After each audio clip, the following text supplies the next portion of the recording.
right, so We're here. we're live. Welcome to the Art Agents, and today we have Joshua the Bold. There he is. Ooh, I like that. There. Yes, I've been looking forward to talking with Joshua for so long. I'm a big admirer, as Joshua knows, of the New Masters Academy, and had the privilege of traveling out there to Pasadena and joining that whole collective guild, which was amazing. Now we have, of course, the Virginians in the corner, and it's a Cade Mila Felcher from me, and from the Virginians, Howdy. and from Joshua. What's good? It's all good as it happens. Now, Joshua, I was watching you this morning, and you were talking, I think, with a Russian uh, artist, and I didn't catch her name. It was just a quick look at it. Can you remember that interview? With a Russian artist? Yeah, she was a woman artist, a young woman, and you were talking about your marble. You were talking about your sculpt. Was it an interview? It was an interview, yeah. Was I the interviewee or the interviewer? You were the interviewee. Well, that's probably Roxandra, I think. It was. That's who it Yeah. was. Yeah, Yeah. she is a former New Masters Academy student who is also she's also in the sciences. She actually, just a shout out to Roxandra, check her out. It's a Classical Odyssey, and she has just been one of our, you know what I mean, when you get to see these young emerging artists just crush it. She actually just got her dream illustration job of illustrating the new edition of Black Beauty. Like So you. she actually she does horses. She's obsessed with horses. But Yeah. you definitely should check her out. She's already amazing, and she's really young. I'm sure 20 years from now she's going to be unbelievable. So that's know. Classical Odyssey. But yeah, That's Isn't it awesome. wonderful? I mean, I'm the same with Melanie and Rachel here. They were my previous students, and they've become artists in their own right. oh, They wonderful, were, wonderful. they walked in as artists, of course, once you pick up a pencil, but they are really incredible artists. So isn't it a great feeling, Joshua, that yeah, we haven't so much birthed these amazing creatures, but we feel a kinship. Anyway, I do with Rachel and Melanie that I was part of their whatever's coming next is an amazing thing to look back on. It's a tradition. We have to pay it forward. That's been going on for millennia. Pay it And forward. if we get so much wisdom and get so much from our teachers and don't pass, I think every master has an obligation to pay it forward. And then Melanie and Rachel are going to be hopefully doing that as well with their students if they're not already. They are already. Yeah, They we're are. getting there. They're working. Yeah, Go on, Rachel. we're getting there. I'm working. Like I was talking to you earlier, like in the next few months, there's a little bit of a bottleneck, but I'm working on like setting up my own class with my own students. Like just a small. I got a building next door I can use where it's like I can just have weekly classes with students, and so You I'm should like do right it. Like there. I'm right there. you can start local too. And I don't know if, did this happen to you, Patrick? Did any of your teachers encourage you to teach, not just to give back, but as a way of improving your own skills and advancing your own skills? Did you ever get that advice? This is great segue actually, Joshua, because I didn't have an art teacher until I joined the New Masters Academy. I can't So look believe at it. that. I still don't believe it. It's ridiculous, isn't it? My my, my journey was kind of similar to yours, where I had to seek out these masters, Yeah. and so masters for me were just books. Yeah, yeah. Uh, you probably know my story. I came from a war zone, and basically the town was in ruins. It was a bit Yeah. like if you look at Ukraine now, it looked like that. So when I see Yeah, that yeah. on the news, I go, "Good Lord, that's my childhood." But Yeah. what they never seem this sort of kind of sacred library that even the Nazis couldn't hit because there's Yeah. still bullet holes, not bullet holes, shrapnel holes all over the Belfast City Library from when the Nazis bombed the city, and they just always missed the library. It held fast in Belfast. It's great, Joshua. It did. Whoa. It held fast in Belfast, and I used to go to the top floor. Yeah. It was dust. There was no. I would run my Yeah. finger along the tables and go, "Has anyone else ever been here since like 1940?" And Yeah. I took those dusty books off. Michelangelo, Yeah. Da Vinci, and even further down, there was these comic book artists as well. Oh, So I, nice. I was sort of a strange breed. I had the classical, and then I had the popular illustrators as well. So Yeah. I had those books piled high, and I would Yeah. just sit there on the weekends. So not until I met mostly Steve Houston, Mhm. who encouraged me to, pass it forward and stuff. And he was such a great man. So Steve mentored me for a good long year there. And we're still friends. We still talk to each other on, Well, then Zoom. I think he did a good service to everybody because so many of our students and so many students outside of New Masters Academy have benefited from your teaching and benefited from the example that you've set. And I know you're the hero for a lot of our students. And so I'm really Oh, happy got out of the war zone and really just built this career and yeah. that you've been able to accomplish. And I just want to say that we're grateful for it. Oh, Yes. thanks, Josh. Of course, I'm grateful for you guys too, because you have the imposter syndrome of having not gone to university and stuff, and Yeah. then I'm teaching at a university, and I'm going, how am I teaching a place I don't have Like, where's never the been bathroom? to? Yeah, where's the bathroom? And I remember sitting there, and I was one of the first people that enrolled on New Masters, and when I Yeah. saw, yeah, because I saw Steve Houston's work. Yeah. And I went, who is this guy? And it was a former student, Craig. This name's gone out of my mind at the minute. It'll come back to me. I'll yell it later and you go, that's the Greg reason. Mullins? No, it wasn't Craig Mullins. That's what came into my head. He superseded, because he's such a big name, he superseded the name I Craig had. Mullins was actually a New Masters Academy student on top of, I'm sure, his own. Was he Uh, really? yeah, actually, he submitted for critique one time. And Isn't I that didn't realize it amazing? was that Craig Mullins at the time. It was for my Yeah. critique. And I actually asked Ilya Marachnik, because Ilya is he's a full-time painter. Well, now he's actually at the video game studios. He's at Yeah. Zaum.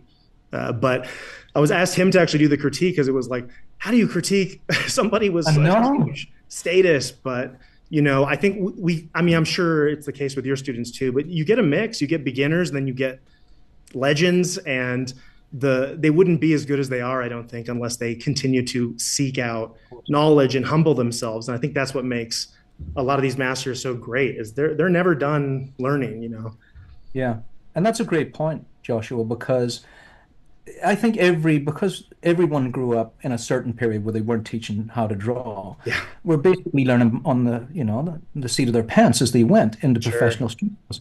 And I think a lot of them have imposter syndrome for that reason. And the Yeah. holes in their knowledge, they can be quite obvious if you just hit one muscle and you go, this guy, he missed tricep class, this fella. His Yeah. back with every arm he draws is a bit wobbly.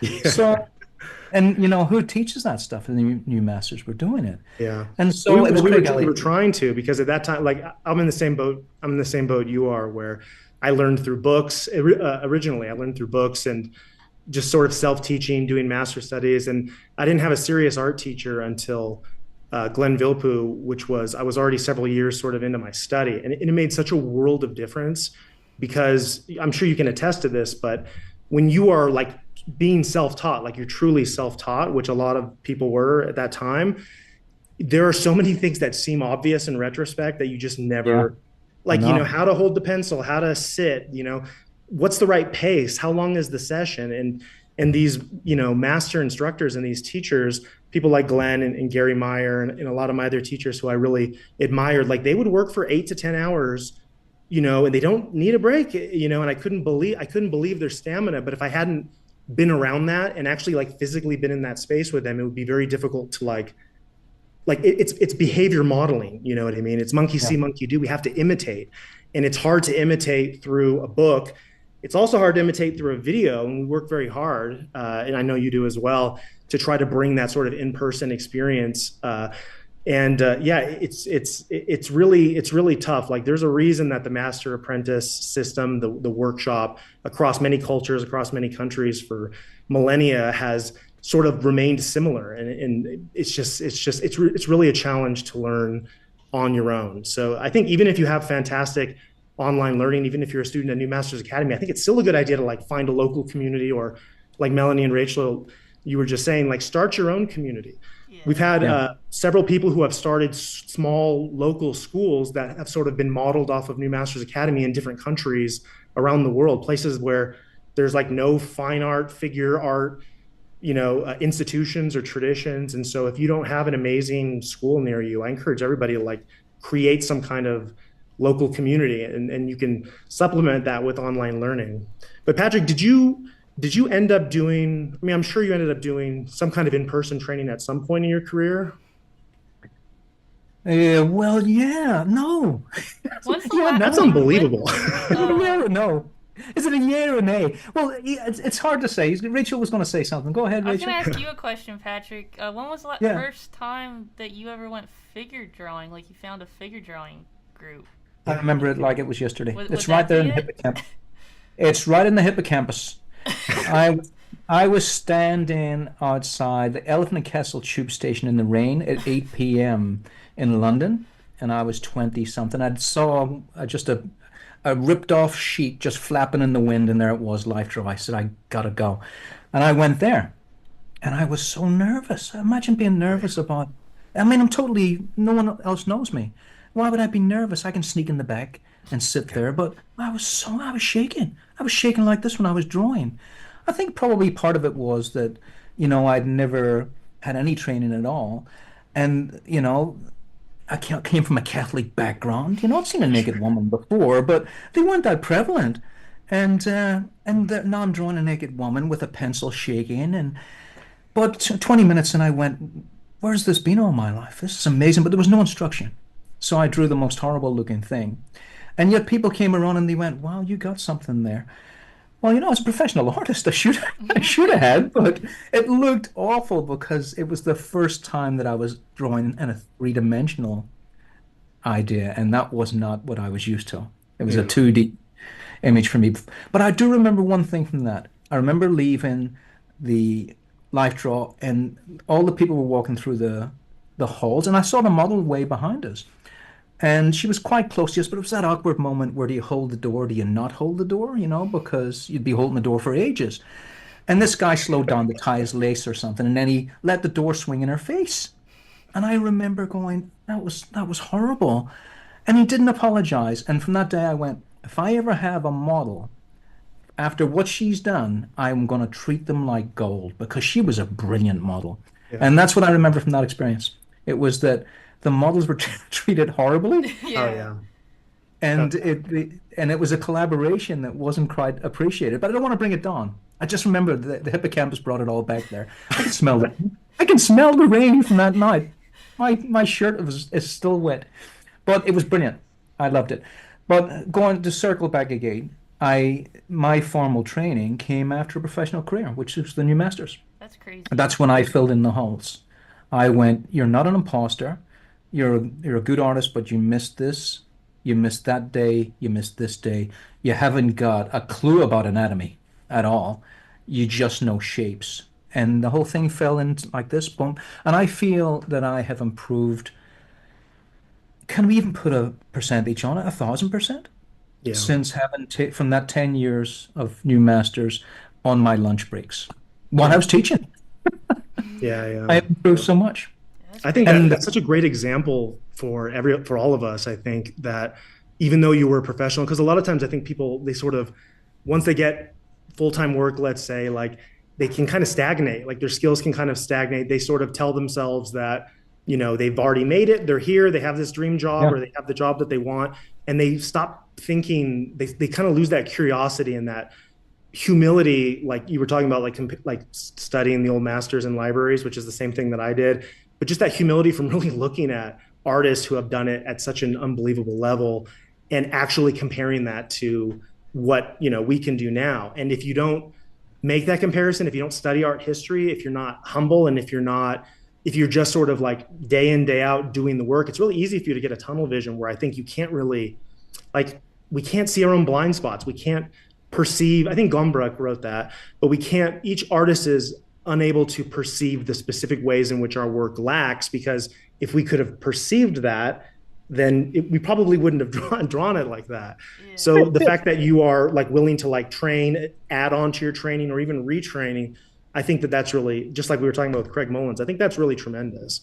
And I think that yeah, that's hopefully like the attitude we can all keep. And if we all did that for a lifetime, maybe we would be making works again that could stand the test of time for millennia. Maybe we could get to, we could get our skills to that sort of level, but tell our own stories with it. So I'm just yeah, really grateful and really happy to be here. I'm so happy to hear that. Like, I heard you say this publicly and I heard it in an interview, and still yeah. it just felt weird because it was like, there's no way, he's too advanced, he's too mature of an artist. You were using New Masters Academy too you were like one of the original students. And so that was a much earlier version. It was like 100 hours of courses instead of 3,000 hours, and there was no Yeah. interactivity at that time. And so you actually got like a very raw version of it, and you just completely ran with it. And you can see the Steve Houston lessons, you can see the Glenn Villepeu lessons, you could see that coming through in your work in all the right ways, in a way that is like unique to you. And I think that's part of what like makes you such a hero to a lot of the students, is that you just have come so far in such a relatively short amount of time, as an artist. So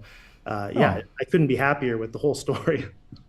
Thanks, Joshua. I think I'll take something from the younger gang. I'll do this. Is that right? Or does that look a bit sinister? Hold on. Wait. Is it that? What are you trying to do? Make it hard. I'm trying to do a Is this a heart. threat? This is another Gaelic threat. No, see what happens when you go off subject? You don't know where you were. Look what we did. Just a bunch of children. We're supposed to be professionals. Yeah, that's No, a Joshua. No, you too. You've come through incredible adversity. I saw that podcast. I don't want to go in there because I don't want Well, I to. mean, it wasn't a war zone, so And it I- was worse. It was worse. I So really enjoy I the stories. admire you too. Yeah. what was that? I enjoy the stories of people like starting with very little and then building themselves up. Those are really interesting. Yeah, it's so hard not to think of your own life like as a narrative. Like everything's a story, and everything's language, and like it's not really memories, it's the story that we're telling. And like I've always tried to be honest with that story, but I think it's impossible. I think no matter what, you're the underdog, or you are you have the come to Jesus moment at the end of addiction, it's so hard for us not to like adapt our story to an archetypical story and then like be that character. And it's just, I actually have trouble talking about like my past, it's also useful for business, obviously, right? Because people want to understand what you're about, and telling a story is the fastest way to get there. But it just seems strange to me that we sort of contextualize everything we believe about ourselves and others based on essentially, beginning, middle, end to the story, with character, with twists, and then we're putting the meaning on it, and maybe that meaning changes every time we tell it. But I was really struck by your background story, Patrick. When I heard you talking about that in an interview, it might have been for the New Masters Academy course, I'm not sure, but I immediately felt like I understand Patrick's story, I get it, I believe it, and you seem like the authentic sort of like manifestation of all of those experiences. And I think it did make me feel closer to you, even as like an audience member, before we sort of got a chance to like know each other. I think it does help people connect with you. Yeah, you have a story that can be summarized, you know what I mean? Yeah. It's amazing how you said that, Joshua, because I felt the same thing when I heard your story too. I felt I really know Joshua. I feel that kinship, because it's kind of, they're different stories, but they have similar traits to them. And it's also interesting, Joshua, that you're talking about your story of your life.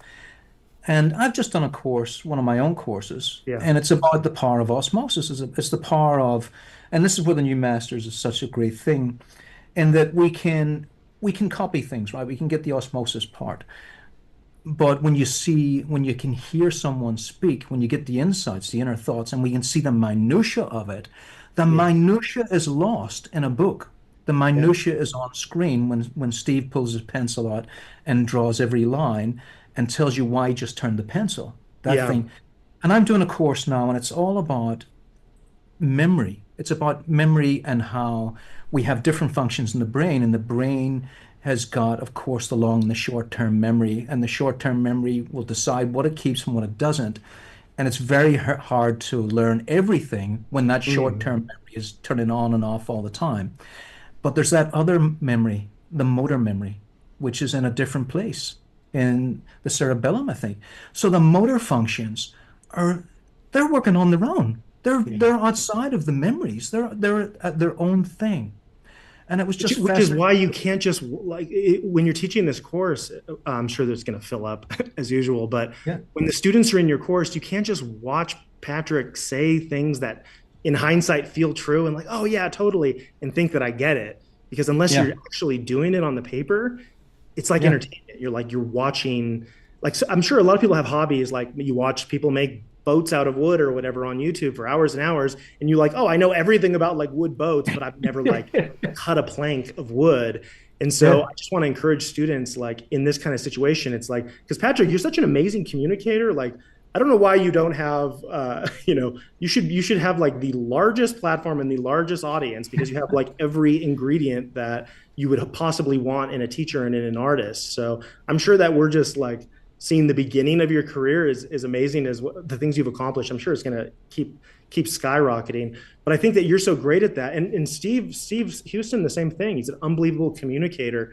But like you said, it's like you have to physically do the Yeah, thing, and then you'll realize, oh, I thought I got it, but I don't yeah, got it. Then I have to go back and watch Patrick say it again. And then now, you know what I mean? yeah, Maybe it'd be a little easier if you were sitting right next to them, like if you had a workshop and they could be there with you, but you can't be passive when it comes to art. It's like like your dad watching, the football game and yelling at the TV or yelling at yes, the Olympians. You know what I mean? yeah. Like, The Olympians. How did you miss that? In yeah, his exactly. mind, in his Yeah. mind, he caught it. Yeah. Yeah. Yeah, I was just thinking about something similar earlier because I see a lot of students on Proco that are they're doing it all digitally. Yeah. And I was just thinking about like, because I like to write, and sometimes I write a handwrite, sometimes I type it, and I find that I memorize things better if I write them with a pencil in my notebook. I'm more likely to remember that than if I type it out on my keyboard. Yeah, we, Like, we we allow students to do either digital or traditional, but we strongly advocate for traditional, and yeah, it's kind of unpopular. George Pratt and I do this, but it's kind of unpopular. Like it doesn't win you any friends. But there's a lot. I mean, there's no research on this, obviously, and I wouldn't trust it if there were. But there's something about there. I don't want to get into like teacher mode and give a spiel, but I think there's a Go lot of on. reasons why Do it's it, advantageous Joshua. to learn with pencil and paper. And there's a lot of traps when it comes to digital. Not that you necessarily have to fall into those traps, but everybody does. And Go. it's so much easier for a student who learned, and I've helped friends. I've got friends who are like Disney animators who were traditional animators, and then Disney started asking them to do Maya. And I remember, giving some advice to friends or people Oh, who were moving from clay into ZBrush in the past. And so even amongst my colleagues, like I've helped people make that transition. But the ones, I mean, look at Craig Mullins, right? He's supposedly the godfather of digital painting. I believe it. But his teacher was Glenn Vilppu's teacher. And Steve Houston, his teacher, Vernon Wilson, was also a student of Harry Carmine. And so Harry Carmine is sort of like a grandfather of NMA. And I mean, and Glenn Vilppu taught Mark Westermo. Mark Westermo taught Jeff Watts. Jeff Watts taught Proco. So there is sort of like a family tree. yeah, There's a family tree there. And that's all based on traditional drawing on paper inspired by the old masters, and in some cases, like with Lower Sir Feidelson and Harry and Glenn and even Steve, also some sort of post 20th century modern elements brought to the table as well. But it's a traditional practice, and I don't think it's a coincidence like that. If you learn traditional, you have a very easy time going to digital, even if you're like not tech savvy. Whereas because it's all based on traditional, the layers are transparency layers. Like every tool, the pen tool is splines, right? The yacht makers had these splines. It was like wooden. It was like wooden lathe, and then they would have these little anchors. I have some of these that would hold them in place. And so they just turned that math. Like Bezier and another mathematician invented the software. Well, they use it at Adobe, but it was a digital version of something physical. And if you just learn the digital version and you have no idea about the physical, I think it seems to consistently undermine student results. And so I think students should learn traditional. You make this excuse, oh, traditional is for the rich. You got to have so much. No, you don't. You can get a no, pencil for free. I bought, like, I'm teaching a new version of the Drawing Foundations course, and I bought like 5,000 sheets of the cheapest copy paper I could possibly find. And I'm using the copy paper as my straight edge, as my compass.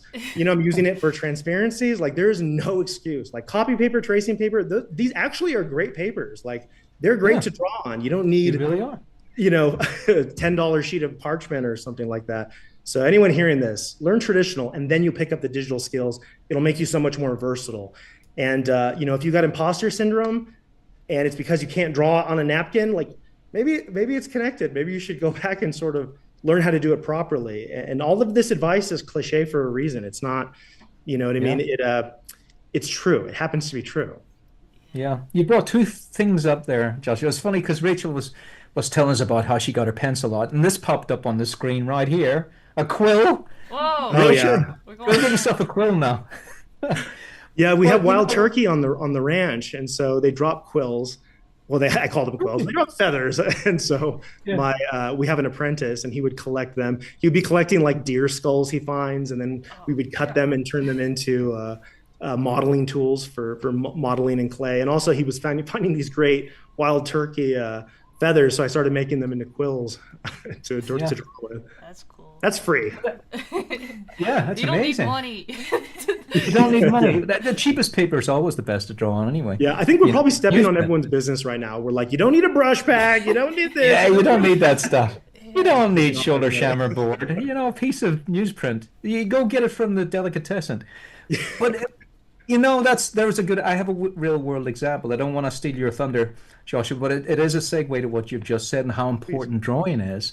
That I was in Vancouver, and I was going to meet some collectors up there. And look what art brings you as well. I mean, we both came from. I mean, everyone on this platform right now has not come from wealth, right? Yeah. So look how is Patrick in Vancouver meeting collectors of his work? How is We're that like possible? James Bond. Like James Bond, it's the art James Bond. Ethan Hawke. I was just watching Art agents, hello, listen to the podcast. the art agents. There it is. Well, that's Art what this agents. podcast. That's exactly. Look at that. That's what this podcast is all about. It's all about how can you. We all came from humble beginnings. How can we possibly, without wealth, traverse this art landscape and come out the other end with a result? And it can be done. And here's the proof of the pudding right here. But before I forget it, I'm in Vancouver, right? I'm in this wonderful apartment. And I do feel like James Bond. I'll try and bring the photograph up later because one of the collectors and I says, take a photograph of me. I just feel like I own the world here. Yeah. I had one of those big swing lights and I was having a coffee. And I had another collector was calling me on Skype, and just as she did, my battery was running out. And it was okay because I'm in the apartment. I have it plugged in. And a fire alarm went off. There was all kinds of calamity and comedy. I tried to get the fire alarm to stop because I knew it was the concreters downstairs with their smoke that had set it off. I knew there Usually wasn't people look for a fire. Patrick's just like, shut this thing up. it wasn't a fire. It was the concreter or the bitumen guys. And I tried to get the fire alarm off with a sucker and pull the bloody thing down like that. And the sucker was stuck to the fire alarm, and I just had the handle. It was still going off. Oh Just no. you're Anyway. just pulling fiberglass and just rats and things onto your head right before your meeting. It's just destroying the Airbnb. So I ran across the Wimpy's, which is the last Wimpy on Earth, and I had 2 minutes left on my battery. And I was talking to Catherine. She's a collector. She says, "I really want this." Uh, it was a Greek myth, and she was telling me all about it. And she said, "Can you get me a rough for that, a little comp for that?" And I says, "Hold on, Catherine." And I pulled a pencil and a napkin, an actual napkin, Yeah. and I drew a little quick rough, and I held it up on the screen like that. And the battery was like this. I says, "How's that?" She says, "Could you have it with a little bit more background?" And I went, "How's that?" And she says, "That's perfect." I says, "Catherine, it's been a pleasure." And it went, "Vroom," and that was it. And Yeah, there was that's a exactly the commission. kind of thing that like a lot of artists can't do, like people on TikTok and stuff, where Yeah. they're tracing or they have some sort of like method to perform it, and just being able to draw out your idea, communicate it, like that's what artists, that's how we think. You know what I mean? We don't sit around and talk forever. We just start making marks, and that's so Making important. marks. And you don't need to have your Wacom and you don't need to have like a whole station. If something comes to you, you know what I mean? You got to be able to do that. That's a really awesome Yeah. story, by the way, Patrick. Thank you, thank you. And it's amazing when you're standing there with that, once again, the cheapest thing in the world, what, a napkin at Wimpy's, Yeah. and just looking at that thing and go, "That's going to be an oil painting. That is Yeah. going to," and isn't that astonishing? Well, That I we mean, can do that. we're just, this is how I teach it. This is how I teach drawing now in the new version of the drawing foundations, but it's just movements. It's geometrical movements, a 3D tooltip across a 2D plane. Like we are just scratching rocks with other kinds of rocks. Like that is what Yeah. we're doing. And I think that's so, especially like, I think in 2025, people, they get so high, the theory gets so high level and grandiose about what we're doing. Like we're talking about things as if they're really 3D when we know they're just these marks on the page. It's like calligraphy. It's just point one, point two, point three, and then the line running between it. But I think it hurts us to lose sight of that. It hurts us to lose sight that we are just making marks on a paper. It's always in relation to the frame, and it's just positions, X, Y, which are points connected by lines. And I don't think the old masters were confused about that. I think they had a clear idea, and you can see it in the way they trace, the way they transfer, the way they carve, the way they model. They knew that it's really all about these outlines when it comes to the design. And then they knew they could, Rubens or Tiepolo or Titian or Tintoretto or whoever it is, they knew that they knew what it could become in advance because they're professionals and they know how to do that. But the important stuff could be said so elegantly and so just so efficiently. Yeah, it's efficient. You're absolutely right, Joshua. After everything we have, AI, everything at our disposal, there's nothing more efficient than a napkin and a pencil. Sure. It's just how much you can say in a quick time. And that is another segue to a Rachel question. When I was running this, Rachel, I wonder if you can, the Virginians are running this now, but when I had a question or I went to the cabinet. South will rise again. Yeah, that's classic. That's a classic, Josh. Can I call you Josh? Do people do that? It just came out of my head. I don't mind. I have a story. I'm not going to tell. I actually don't mind Josh. I used to want Joshua. Somehow Josh seemed like a Disney teenage show. Josh is like the neighbor. I didn't want to be. All right, Joshua. I didn't want to be like Sam from Clarissa Explains It All, or I just love coming in through the windows. Hey, it's our buddy Josh. But I do prefer Joshua. Joshua it is. And I'll go to Patrick's Cabinet of Curiosities, and we played a little bit of music. And I would go over and get it. Rachel, is there any chance you can put some music on, some little jingle? Not live right now, but later. No, not live, but can you do some After Effects work? That would be something. Dude, I mean, we could. I could do it if I had it ready, but I don't have that ready. Yeah. We'll work on it for next time. Yeah, but we'll do it for next time. Yeah. We don't have that Proco budget, but we gotta do what we can. Not yet. We'll get there. But so we have. I think I know where you were going. So we're just talking about how to work with the cheapest materials possible, and then on the other end of the spectrum, probably the most absurd material, expensive you could use, marble. I was gonna ask you about your process for that, because I don't know anything. Do you go to the quarry and you see the slabs of marble? Well, do you want to? If you scroll up, you can actually see the blocks getting loaded. Yeah, that was a piece I was working on. But if you scroll, that was a master copy down there. But if you scroll up, keep going near the top. Right there. You see the big blocks? I don't know if you can actually play it right now. Just go into the art store. This is how we have to bring it in. So that happens to be Alabama marble, and this is our ranch on Colorado, and we have to. And these are 43,000 pound blocks. So we have to look at me trying to pretend like I'm like the one doing it by myself. You're doing it. These huge blocks, they're extremely dangerous to move. They're terrifying. All the financial pressure is on me. The trucking company is trying to screw you. They don't show up on time, or they do show up on time. It's just like one horrible nightmare after another compared to doing things online. But so it's the hardest thing I've ever done is getting into this. But this is why we came to Colorado. I mean, this is one of the reasons why we came to Colorado was to build this marble workshop, because I was trying to do it in Orange County. And Patrick, the studio that you went to, that was one. There used to be three side by side. Oh, yeah. So we were trying to do this in Orange County, but everything is just working against us when it comes to marble, from the noise to the neighbors to the dust. It's just so now we have enough space. We have enough space to do it properly, but it wasn't easy. It wasn't easy to get here. It's not like something you can just pick up easily. There's no books. There's no class you can take on logistics. The marble comes. So we just ordered a big piece of marble from Greece, from it's Thasos marble. It comes into the port, and they're like, "Oh, you need to sign these papers." And I was like, "Oh, great. I sign them and send them." "Oh, you send them to the wrong person." And then I find out, oh, it's being stored in the meantime because it can't move forward without these papers. And it's costing $700 a day. And nobody will tell you this, and nobody takes accountability for it. So it's definitely a lot. But yeah, we went to the quarry here. You can probably see if you scroll down, there's some video from us at the quarry. But we went to the quarry and picked out the marble ourselves. If you don't do that, right there on the left, yeah, I'll show you this. So this is the quarry in Ewell, Colorado. This is not open to the public. You can't go in here. It's very dangerous, obviously. But it's like something that the dwarves built out of Lord of the Rings. It's just unbelievable. This is being run by the Italians.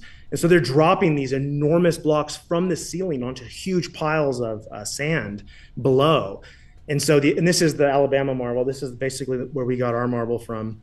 The Alabama marble is just a higher quality than the Italian run Yule marble. But yeah, we had to learn all of this, like, you know, and you can't go into the quarry. We went there and introduced ourselves to the quarry master. You show them your work, and if they decide that they will work with you and take you seriously, they will. But it's just, everything is just so precarious and difficult compared to, I have a lot of experience with like online businesses and in nonprofits and education space, but it's always like, this is like, I'm starting to, like, over the last few years, I'm learning what logistics really means. And wow, it's tough. What makes it a better quality marble? So there's these values, basically. There's like scientific values for it, but you want it to be, I won't go into the specifics of it, but you want it to be water resistant, because otherwise it absorbs water, it freezes, it cracks. So you want it to be rigid. So it's very rigid, it's very strong. You want it to be resistant to abrasion, right? So dust and things don't wear it down. And there's several qualities you want, but most people are not aware of this. Even people like interior decorators who are ordering like marble panels, they don't actually realize what's good marble and what's bad marble. And unfortunately, a lot of people think, oh, like Carrara is the best marble in the world. No. It's very soft. You can't put it outside. They have to spray it with epoxy, otherwise it won't hold together. It might have been good, you know, in the time of Michelangelo, but they ran out of the good marble and they're still selling everything else. And so there's also like, have you guys ever heard of like fish fraud, where you order fish at a fancy restaurant and it's just not the fish you thought you ordered, and that's like a problem that's happening. So it's a little bit like that. There's also like, they don't want to give you the numbers. Yeah. Fish yeah, fraud. I mean, that happens at never every knew. level. I've learned that. I've worked on like a small farm the past few years, and even on a local level on a family-owned farm. The pumpkins aren't real. You go to a pumpkin patch, it's a squash field. They picked all the squash and they ordered the pumpkins from down south where they've grown them, where it grows better, and they put the pumpkins in the empty squash patch to trick people to think it's a pumpkin patch, and then you charge more people to go pick their own pumpkin that's not even Is nothing sacred? Nothing. Not even the pumpkins. Yeah. Pumpkins mean a lot to the new Masters Academy students, at least the newer generations of them, because we have a lot of pumpkin assignments that they have to like apply the sphere to a pumpkin. And and so you're asking about process. So the process has changed. I've been so we trained in carving in Pietrasanta, and that was like about 7 years ago now. So the method that we trained in, and then other methods that we picked up, those are like what the craftspeople are currently doing. We ended up sort of developing a method that is more in line with our goals that we haven't like taught and I haven't recorded.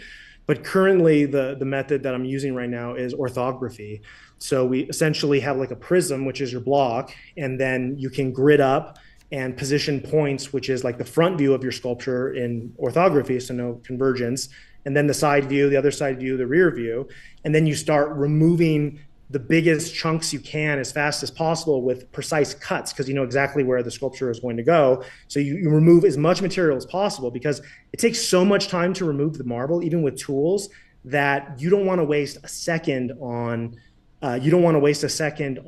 material that's an inch away from what you want. You want to get down to the surface as fast as possible. So with our current project, and the only reason we're stepping it up so aggressively is because we just got a commission, like, I don't know, like maybe 6 months ago, and it's the largest multi-figure marble commission ongoing in the world, according to a researcher that we hired to look into it. So we're actually doing 14 full-size figures that we are currently in the process of doing, and that was like, we weren't even like, we did not think that we were going to get a project that big so soon, because we were still setting things up, and so it just changed everything. You can see right there, like I carve by hand, although we're going to be using big saws for this project. But so we've accelerated things dramatically. The only reason I'm getting so much marble, it's specifically for this commission, that hopefully if we can survive the next year and a half and get them done, and it's a success and everyone's going to be extremely happy, then we can be bidding on every big public commission possible and really build out. But it was like hitting the gas. It's like you're learning to drive, and then someone throws you into a NASCAR ring. First of all, congratulations, Joshua. That's amazing. Thank you. Yeah. And on so many fronts as well that's what this podcast is all about, once again, that you had a vision and it seemed impossible and now it's possible. I mean, that's incredible that a vision that huge. And there I wonder if you've seen the movie The Brutalist. It just came out. Have you I seen that haven't. one? Yeah, I keep hearing about it. But yeah. Yeah. And it's such a massive vision that you would go to Italy and pull the marble out of the canyon and say, that's the block I want. Exactly what you've just done right there.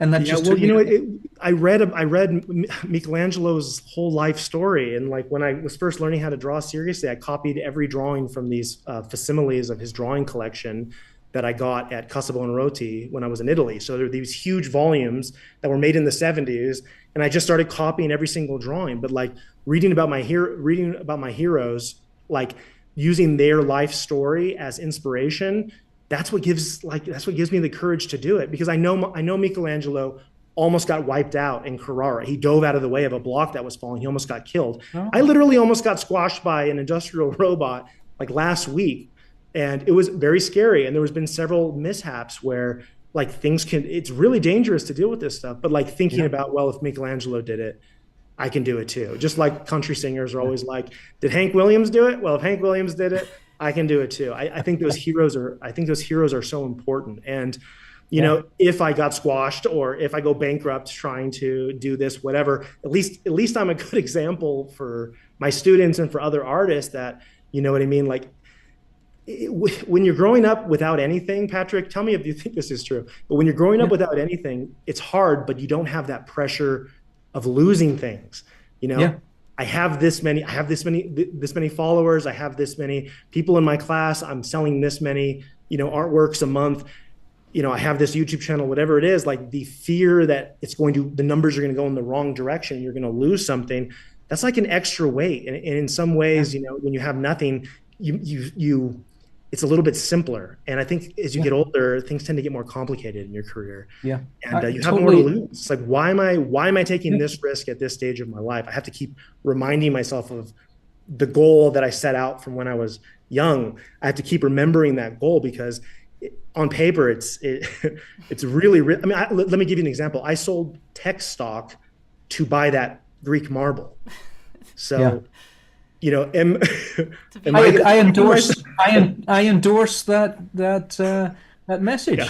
Yeah. I think you should. It might be a good time to sell your tech stock, by the way, everybody. I don't know how closely you're following this. I'm not even looking. Me no looky. Yeah. I'll wait 4 years. I'll see what happens. But I agree, Joshua. When I came to Australia at 36, I had nothing, because we were on the same timeline. I lost my house during the first big. You're only supposed to have one financial crisis in the world in your lifetime. There's been like USA, we don't quit. Yeah, it's like every 10 years or so, 20 years. Yeah. That's an illusion of stability. You got to let go of that. Yeah. You got to let it go. So 36, I had nothing. I came to Australia with absolutely nothing, but a good bill of health, you know? Doctor says, that guy's made of iron. And I remember sitting in a tree and going, this is such a relief to have nothing. Hold on. I remember sitting in a tree. We're just going to blow by that. I saw a tree and I went, I've always loved trees. And it was such a magnificent tree. It was what are they called? It'll come to me as well. By the way, it was Craig Elliott. Remember I said it'd come later? Oh, yeah. It was this big, massive. It's a tree that eats other trees. It puts its roots around them, and it devours the first tree and becomes this big living thing. And it's massive. It eats rails. All down Botanic Garden. It's eaten all through the iron fences and stuff. It's an amazing tree. It'll come to me, and I got to climb that, and it was easy to climb because of all the roots that it drops. And I was sitting in that tree. And I looked at the sky, and it was first week in Australia, and I went, I have never been freer than this, not since I was 20. I've never been this free. I had nothing. I had absolutely nothing. But it gave me a free look at the world. I go, okay, let's this time not worry about those things that you just lost. Because Just climb a tree and just what was the point in all that worry she'll be right. anyway? She'll be right, and that's one of the greatest things about Australia is she'll be right. No I love worries that me. story so much. I just love you climbing the tree in your 30s. I loved it, and I just lay in that tree in the bough of it. It was massive, Oh and my went, God. what are we gonna do now? And Yeah. just it was a new world, and it was a better Yeah. world, much better world. More money, Yeah, more problems. Yeah. yeah. Yeah. And boy, here was the great thing though, Joshua, is it wasn't from scratch anymore Yeah. because I had all of that knowledge. I had all of these abilities. I had these two little guys You here. could have lost your Cintiq. You could have lost your Cintiq and Yeah, you couldn't afford to buy a new one because rent's coming up. But yeah, you're not gonna, you still know how to draw. You still know how to make those marks, and that it costs was. nothing. It makes you more resilient. It makes you stronger. It does. Made all the difference. And how much they valued that when I went around the new city of Brisbane that I could draw because nobody could. Nobody could draw. Yeah, It was incredible. And so I'm when they sure you wanted brought to a see, lot. I'm sure you brought a lot to your local area. it, I have so many stories. I don't want to take up the whole podcast, but there was so much. Does it involve drawing kangaroos? Well, I did draw some kangaroos. I used to take my students up Wait to for draw it. them. It was, You. but I'll bet you could do a great kangaroo. I can already imagine it. A Patrick J. Jones kangaroo. there's nothing to a kangaroo. It's a big, You think it's a you can big draw little. one off the dome, like on They a got a lot of napkin? muscles. Yeah, easy. They're easy to draw. Yeah. Cassowaries are harder. Oh, But yeah, I remember. cassowaries. Aren't they like an incredibly ancient bird? They're like straight up Yeah. dinosaurs. Oh, they're Yeah, so they can kill Yeah, you. we saw one in Florida. yeah. Did you? Scary. They're blue. Yeah. They've got blue wattle. Blue wattle. They're really scary. Beautiful They, looking though. Beautiful animals. yeah, they keep them behind a cage. You can't pet them. But yeah, I remember being on a bus because I had nothing, and I was going around all these agencies, and the guy says, because I went from one agency to another, Yeah. and when I went to one agency, they rang the other agency. And so when I got to the next agency, they said, "Are you the guy that was just over at Mojo? They told us about you." I says, "Yeah, that's me." He says, "Wow, that's it." So there was a buzz. And then I went to the next, and before I left, everyone in the city knew me in one day. And I got on the bus to come back home because I didn't have a car. And an agency called me up on the first day and they says, "We'd like you to come back in for this commission we have." Because they were buzzing about it. What can Yeah. we give? It wasn't like, "What have you got?" It's, "What can we give him? What can we start? We'd be the first to use this guy." And I says, "Well, let me pull over," because I was embarrassed because I didn't have a car. And I saw the bus stop coming up. I says, "Let me pull over." And the people in the bus turned around, the passengers, they're going, "What's he talking about? He's not driving the bus." And the only thing he gave me away was the doors. They make a piston noise like that. I says, "Okay, I'm in the street now." He says, "That's a noisy bus just went past." Yeah, it was my car. We missed the sound effect because I think the stream edits Oh, out. did you? Yeah, it doesn't pick it. Oh, his mic Yeah. does that. Oh, yeah, Yeah. it does. It's Anyway, too funny, imagine like, a running bus. to the bus and being like, thank you, gentlemen. Just run to the bus. You carry on home, Jeeves. Yeah. I'm gonna sit. Yeah, it was amazing, and it was drawing that did it. It was definitely the drawing Yeah. skills, no doubt about it. That's our whole ethos. That's why it's such a good fit. It's Yeah. like drawing conquers everything. Yeah. Oh, Joshua, this is amazing. I art directed Rajiv for this post. It was Yeah, look at perfect. that. It was perfect because it's this famous. I mean, were you looking at the Caldron plaster cast when you did it, or was this just a kismet? Yeah, well, I was working with the cast, Yeah. showing the students how the anatomy works, and then I said, this would be great if Rajiv was to hit that pose. Oh, we did an entire workshop where basically instead of hiring the model, because the way that you usually would do it is you hire a model and they have to hold the pose, but then the model gets tired, Yeah. obviously, and the students are not taking advantage, and then the students are measuring with calipers, and so people can like nick the model. So I had this idea for like a long time, but so we just we've done this before where we 3D printed a full body scan. Because did you see the full body scanner when you were in? Yeah, I was in there with Rajiv. Oh, We were- perfect. Oh, so you were we were literally hitting in that. the room when we were doing it. Yeah. Yeah, we were hitting that post, and with Yeah. Amanda Elkin as well. Amanda That was went actually in- that was the second scanner of its kind in the world. So right now it's really common to like all the studios do this now. But at that time, it was just Lee Perry Smith and in the UK and us. We were the only ones doing it. So we did the second ever full body single shot figure scanner, and it was extremely complicated to like engineer that. But the magic of it is you get something that looks just like this. That's a real person that was standing there. And it's not like how a lot of websites, that will do it now. They'll scan parts and put them together. But then the ZBrush artists they're not that great, and they kind of mess it up. This is all in like one shot. So we printed him small, like 21 inches, and then we just did a print for like several prints for the groups. And so they were doing the clay modeling that we were teaching them, and they were referencing this Rajiv scan. So without this pose, the workshop would have not gone as smoothly. So yeah, we're really appreciative. And I gave you a shout out when it came to the art direction, because I didn't know that you did it while you were there. No, it was great. And thank you for getting those two models for me. I have admired Rajiv and more recently Amanda for quite some time.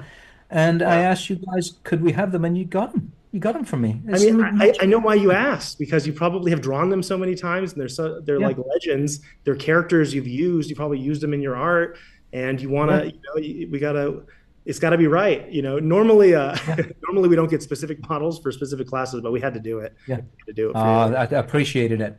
And when he came in, I thought to myself, I was sitting there with Daniel, who did the scan. Oh yeah. And I was just thinking, I haven't seen Rajiv for 10 years. And he, I thought, what if he walks in and he's just been riding that couch for 10 years, watching Netflix? And he came in and he was still the like, where do you want me? Yeah. Has anyone got a burger? I'm hungry. You're like, I wanted Adonis and I got Bacchus. Yeah, Bacchus, that's right. I got a little statue of him next door. Not Rajiv, Bacchus. I'll dig up a photograph anyway of that time at New Masters. I think it's worth showing while Rachel and Melanie ask their questions. They have some questions for you, Josh. Please. So we were talking about earlier the difference between traditional and digital. And with digital, you're just kind of sitting there. But we have a question in the YouTube comments. So Gregory asked, how hard is it working on marble on the body? So, with traditional media, it's a little bit more physical. You mean on my body, like when you're yeah. Oh, I see. So yeah, if you're doing it properly, it shouldn't be killing you. So you're actually like when you're swinging the hammer, you are not putting force going down. What you're trying to do is you're letting the momentum of the shape of the geometry create the arc you want. Like, have you ever seen those? Ray Bustos was just talking about this in his workshop that he's doing right now. But because he has health problems, and so he can't throw a baseball. But he has that little arm for the dogs, right? You have a little arm ball in, and then you're like a professional baseball pitcher when you throw that thing, because it has that extra joint, and it has to do with the physics of the movement. So if it's got two joints, it's kind of like that. You need to with the hammer, you keep it kind of loose in the hand, and also you do hit your fingers, and it's hard not to get scared, because the proper way to hold the chisel, if you want more stability, is like this. And so you have to get your thumb right up to the edge, and you got to swing the hammer at the thumb so you have more control. But the key for sculpting in marble is to use momentum and to use physics. Because like every time they have a movie, even if it's like Lord of the Rings or something that I love, whenever they swing a hammer, it's like, that's not how you swing a hammer. You can tell the actor doesn't understand this. It's about creating the right arcs of movement, and the gravity carries the hammer. That being said, when it comes to sculpture, and we're going to be dealing with this on this project, if it's a hard to reach area, like let's say it's a tall sculpture and you have to have it upright for some reason, you can't lay it down. Well, you might be on a scaffolding or something. And so it could be like you're leaning over at an awkward angle, and that's what can get tough. But you can sort of design your way around that as much as possible. Like you have adjustable scaffolding, you can move all of that. But if you're getting exhausted and you're wrecking your body, you're probably doing it wrong. Just like everything else, it's a craft. It's a craft, and you want to, because there are amazing sculptors who are not big. My wife is an unbelievable sculptor, and she's not big. You know what I mean? And but also people use pneumatics. Like I use hand tools. A lot of people use pneumatics. That makes it a little easier. But yeah, it is physical. You're working with your whole body for 10 hour days, depending on what you're doing. But that's actually what I love. I just want to get off I just don't want to look at screens. I don't want to sit down in front of a computer.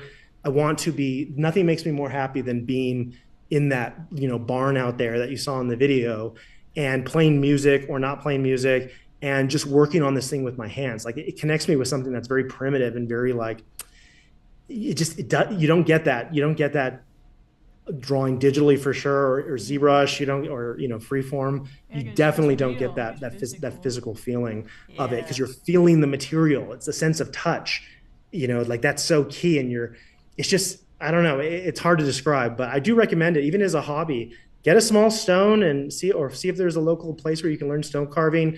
We've got a fantastic videos on carving courses that you could watch, or get some wood. Like try doing, let's say you work all day digitally, pick up wood carving, and do small pieces, do small, simple stuff. I think I'd be surprised if you don't fall in love with it.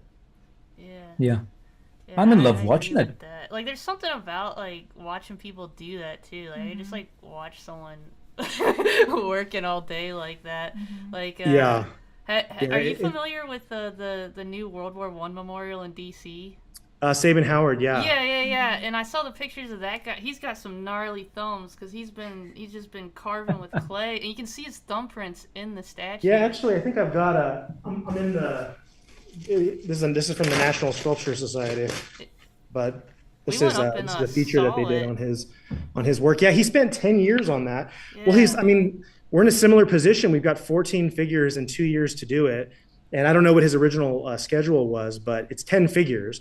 The nice thing about clay is you make the clay models, and then the foundry casts them, and then you reassemble them. With the stone, it's always that big heavy thing. And so we've done work.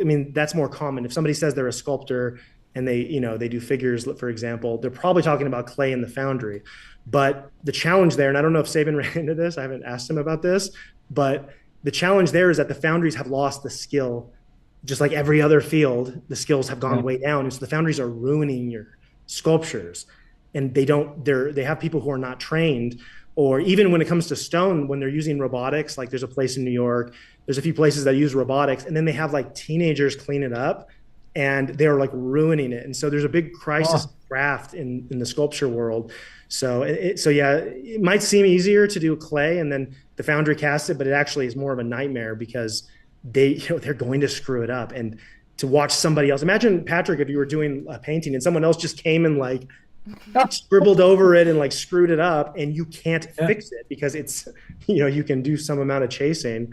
But Sabin actually collaborated with James Taylor I think it's James Taylor at Weta, because I don't know if he was getting behind on the commission, but I heard from another sculptor colleague who was there that they actually set up a bunch of people, actors, they're the film studio, Weta. They set up a bunch of actors, and then they scanned them all in the World War I clothing, and then he worked on those scans. So I think that says a lot about how those multi-figure monuments, that's not something we really know how to do anymore. And so I think he had to get really creative and use technology and use scans and use these things in order to accomplish it, because there's no infrastructure for it. There's no, there's no easy way to get the stone. If you want to hire, workers to assist you with it, you're not going to find good people. It might seem like there's a continuity, they've been doing it in Italy forever, but nobody can do it the way that it used to be done, and it's extremely hard to build a marble workshop, especially in the United States. And it's actually never been done successfully in the United States. There was a few attempts, but we don't even have a tradition of mastery in marble at all. There's a few famous marble sculptors, but whereas in Italy, if we were in Italy, you'd have a lot more support, and it's a competitive industry too. So if you're getting this commission and that person's not everyone's trying to help you either. We've run into I can't say it on camera, but we run into some stuff having to do with people who control some of the quarries around the world from a certain country. We've had some issues with them where they decided they don't want us to succeed. And so they're going to actively do whatever they can to hinder us. So it's tough. I think it's unbelievable that Sabin in this day was able to accomplish that. I think it's a freaking miracle, because it doesn't seem like that's possible anymore.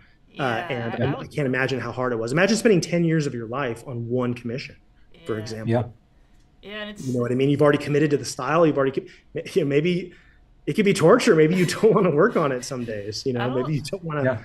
you don't, and maybe you want to change something and it's too late, and you're always over budget, you're always behind, So, but hopefully Saban can set an example for other artists that, hey, it is possible. It's not easy, but it is Yeah. possible. Yeah, And I thought that was really inspiring to see. Like, we got other monuments around the country, and around DC especially, is just all oh over yeah, the of place. course, But nothing quite like that. I think it's 60 figures. 40. 40 figures. Yeah, I yeah, added 40. 20 more. I thought it was more. It felt like that. It felt like that, Rachel. Yeah. Oh, yeah. I'm not great with numbers. Where are your 14 figures going? They're going to a private. It's a private commission, and they're going to their home is going to be in New York in a building that's being built, especially okay. to house them right now. Okay, so Oh, it's not do you know gonna what be that's for, gonna? like, the public to see? I don't know yet. I'm not supposed. We're under contract, and I want to All do right, yeah. everything I can to Yeah. honor the huge responsibility that they've given us. They've given us like a Bernini level responsibility, That's great. and it's just really rare. Like there's very few people who are willing to take a risk on this kind of art because there's no track record, and so they took a really big gamble on us. I'm trying to honor their wishes. So I mean, I would love to be literally like streaming the whole creative process and doing all this stuff. I think once the commission has been revealed and announced, and there's where it's public, I think then we'll be able to share some of the process with students and an educational faculty. But as for right now, I can't say too much about That'll it. be exciting. That's extremely exciting. That'll be exciting yeah. to see. And then I'd love to see it. I'm Yeah. just stuck on, so like when you're building with clay, you kind of start with the skeleton and you build out, but with marble you're cutting away and making it smaller. And so you have like the orthographic views, and do you I just don't understand how that works. Like, I mean, orthography is also how the old masters were thinking when they were drawing too. yeah. So it's not unique to sculpture. It was the same outlines, the same profiles that they used for everything. So, for example, we were just in Egypt last year, and we were working with an Egyptologist, and we were traveling to see a lot of historical sites because I've been giving talks on. I reverse engineered the original canon of proportions by Polyclitus. That was work I did last year, and so I've been traveling to different conferences. Like I did two of the biggest conferences in the world for archaeology and art, and I've been sharing my research of the canon of Polyclitus. So part of that research goes back to ancient Egypt. And so we traveled to Egypt. We went with our whole family, but we traveled to Egypt specifically to study unfinished remnants with my eye. I can look around a corner, something I can't see in a photo, to try to see how they were designing things. But, from antiquity forward, everything is designed on a grid, right? So it's not that we're gridding up a drawing. The drawing is, for them, the drawing is designed on a grid. And so if it's a bird, let's say, or it's like a hieroglyph. They're exactly the same as the hieroglyphics. So it's a side view of that bird. Well, if you wanted to carve, and this goes, you can find Olmec, and you can find, there's a 43,000-year-old carving that they discovered somewhere near Florida of a mammoth. So this is actually extremely ancient. But the idea is, if you want to do an animal, you do the side view, you draw it on one side of the stone, and you might not have the saws to make that a block yet. It could be raw. So you draw it on the side of the stone, you remove, so imagine that we cut my profile out, and then you just remove all of that, right? Yeah. Cut it away. Well, then you have like a Joshua that's like a prism Joshua, where you have that profile that they would completely nail down to the curve, down to each C curve chained together. And then they would draw on the front, and they would do the same thing. Now they're like slicing everything away from my front view. What you're left with is the correct silhouette from the front, the correct silhouette from the side, with in between areas that have not yet been removed.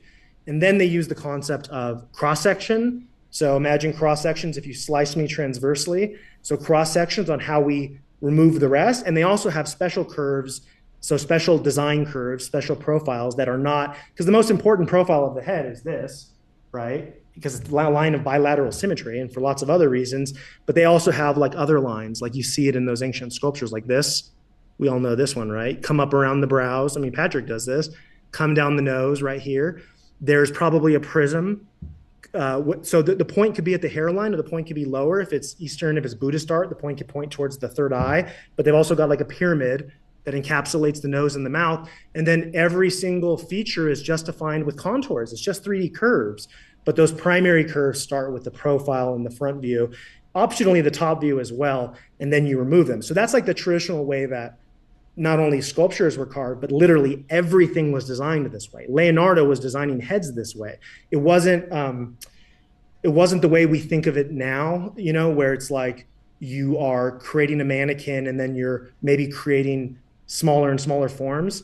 That they were doing that in their sketching, and they're the ones that invented a lot of these methods that we inherited. But the most important thing about traditional mastery, in terms of, I'm talking about from ancient times, ancient Egypt, it's those profiles. And so that's how you actually carve it. It's the most efficient way you could possibly carve it. So people think like, oh, you're going to make it like a planar thing. And no, there's other reasons you don't want to do that. But essentially you want to have like the perfect profile of like the face, for example, like from here to here, then it goes over here, then it goes down there. That's something that they needed. And so the method that's more common today in Italy, which is one of the few places in the world where they still preserve this craft at all, although they can't do what their grandfathers did. Like it's not what it used to be. But still, there are expert carvers but they'll use a macchinetta punta. So it's like a crossbar with nails, and they hang that on the plaster casts. For example, let me show you this. So they would have like a little piece mounted on top, and then they put a screw in there, or a nail with a hole, and they have this like tripod thing that they move from the sculpture over to the piece they're working on, and then they have like a stylus with a couple of joints, kind of like a stop motion puppet thing. It's like an arm, and then that way you can take 3D measurements. But that goes back to Canova, according to the oral tradition. It goes back to Canova, but it is more of like the age of machines kind of approach to it. So in terms of like carving the traditional way, that tends to be reserved more for like traditional designs, simpler types of carvings. But when it comes to things like figures and stuff, nobody does that. Nobody does it anymore. So we had to sort of like get the training with sort of how they work, and then we had to sort of like, this is how New Masters was created. This is how I learned how to do everything. We had to sort of reverse engineer the full traditional methods and then decide how we want to do it. So the way we're approaching this project is not something that any other carvers that I'm aware of would be working for something like this. Does that make sense? Yeah. You're a very good teacher. I just learned so much. I'm not here to teach. I can't help it. I just learned so much. I've never seriously considered marble. Yeah. I've looked at David quite a lot, but it's just like one of those things that they did back then. But I guess you're like starting the American tradition. Yeah, that's awesome. We're trying to do something. That was the talk I gave at CAA. That's in New York. I was just there recently. So I reverse engineered the original canon. So we don't actually know we don't know what classical proportion systems looked like. We have Vitruvius, who was a 1st century AD Roman architect who described Greek proportions with a few lines, to quote Durer. And then we have the Renaissance artists like Durer and Leonardo and a lot of these, and Alberti and a lot of these artists who tried to reverse engineer their proportions. And that's where you get all the proportion systems that we know today. It's really coming through the Renaissance. But the original classical system of proportions has been a complete mystery until I reverse engineered it this last year. And so now I've been presenting this sort of, if it's correct, it's earth-shattering, art history changing information, because now we understand how ancient proportions worked and we can construct from there how they evolved to the version of Hellenistic proportions that Vitruvius is describing, and what the Renaissance artists added and what was already there. But spoiler alert, we're going to be publishing these videos soon, but spoiler alert, it's all based on grids. They didn't think that it was based on grids, and there are some tricks. There's some irrational numbers, like the circle and square net that you see there. So there's some fancy stuff that they're doing, but essentially it all comes down to grids. And so that's something that I'm very hot on geometry. I'm very hot on grids right now. And I'm trying to reintroduce that to students, because right now, like if I were to ask my teachers, and I'm not even sure where Patrick would land on this, but if I were to ask my teachers about grids, they would all immediately shun grids. Like, no, grids, that's not how we do it. You know what I mean? We don't use grids we construct the figure, but the old masters were using grids. So Yeah. It's a tough thing because you have your teachers and you have all the wisdom of all these masters, and then you have this. And so, but I've become much more open-minded when it comes to things that I would have never thought I would be teaching geometry with a compass and straight edge and making little paper, can you hand me that, Caleb, that little model, that prism? Making paper models with my students. Like, that seems like that's not what I would be doing. Like, I focus on, this is an earlier version of me. I focus on the figure art. I'm interested in, like you said, the David. I love, and now I'm teaching this stuff.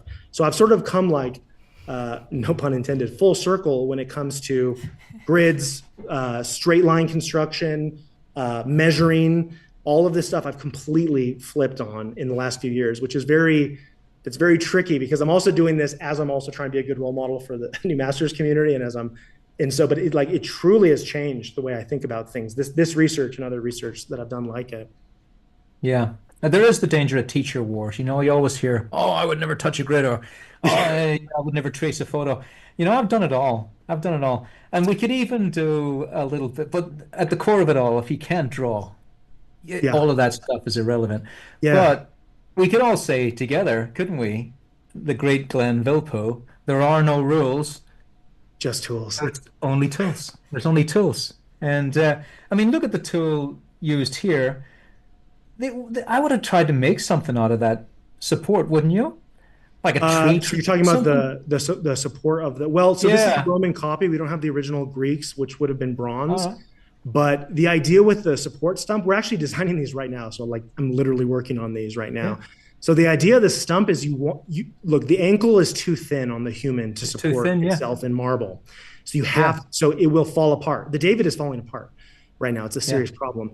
And so you have to create a more solid base. Well, what would be the most solid thing possible? Well, a pyramid under the center of gravity. Well, that's not necessarily what we want because it's supposed to look like a freestanding figure, right? It's supposed to look natural. So they got really clever. Like, that's a buttress right there. That's just like an architectural buttress. So, Michelangelo did a fantastic job. And in other ancient sculptures, you see this, and I've been doing this myself, but you have to make the foot intersect with a big stump or something. Like, it could be a armor, it could be drapery, but it has to be intersected by that. But you don't want to draw attention to the support. And so you want it to look like it's freestanding when that's an illusion. It's not freestanding. And so there's all kinds of tricks. Like, what we're doing is, it's all traditional. We're not making anything up new here. But what we do, for example, what Michelangelo would do is he would actually design an outline with a drill. So drill, making this perfect drawn outline, and then remove it. And he makes enough contrast there where you see the outline of the ankle or whatever. And so you're thinking you're seeing the side view and there's nothing colliding with it. But in reality, that's just like a shallow-ish cut-in curve against a base. And if you were to cut the David across the ankle and the trunk, you're going to see it's got a huge cross-section that flows into the foot, but you don't realize it. And so the Romans were doing this, and this is a Roman copy of the Greek original that was scanned, that we scanned. But the Romans were doing this, and they had different solutions, and different artists from different periods and different workshops. They had different ways of handling it. But it does come down to center of gravity. It does come down to what are the thinnest points, one of the thinnest parts, because we know it's going to break. And so unlike in bronze where you wouldn't need the stump, you have to somehow design and engineer supports that will hold the weight of this thing. And so if you're somebody like Bernini, you're trying to make these figures feel like they're just like flowing and jumping and frozen in midair, it gets more and more challenging because you have to hide. And part of it is like the structure that's coming up to the figure doesn't compress it. Right? Because if we were doing figure drawing and the figure's sitting down, maybe we're making the thigh and the butt. Maybe it's squeezing, it's squash and stretch. It's like cushioning. Yeah. It's bowing, it's inflating, compression. So what you could do in this case is you don't do compression. So where it makes contact, you don't, because it's not really there. It's an illusion. We don't want you to think it's colliding. Yeah. And then when you put those curves in. And so I'm doing things like that. And I've also done some tricks because I realized that if you look at the foot from one side, like the side of the foot, and then you go around to the other side of the foot, you really can't tell how wide the heel is. And so I'm actually sculpting the foot as perfectly as possible. And then I'm splitting the heel open, but then I'm controlling where you can look in so that it looks like the foot's normal. But really, if you were to cut it apart, it'd be like a really weird ankle. And so Michelangelo did that too. So if you look at like his if you look at the Pietà that's in Italy and at the Vatican, you can see that like Christ's leg, one of the thighs, it's like super short. And medieval artists were doing this. And so you're distorting, you're creating, it's just like drawing, you have to create an illusion. And so you have to distort things. And for you to distort things and get away with it, well, that's craft. That's the illusion of art. That's mastery. But you have to, you have no choice because it's just too thin. Yeah. Look at the learning we're getting here. Yeah. It's sensational. It's sensational. You didn't sculpt that one though. That's Which not one? the statue we just saw. You didn't sculpt that, did you, Joshua? No. That is actually a 3D scan that we did in Naples at the National Museum of of this actual antique sculpture, and then we also got access to so we had the cooperation of the Uffizi in Italy and a few other museums, the MIA, and we also scanned at the National Museum in Napoli. So we actually, in order to reverse engineer the proportions, because these are ancient proportions, how do you even begin to figure them out? In order to reverse engineer them, I needed access to 3D scan data. I couldn't just look at a photo or take my own photos because all the perspective distortion would ruin it.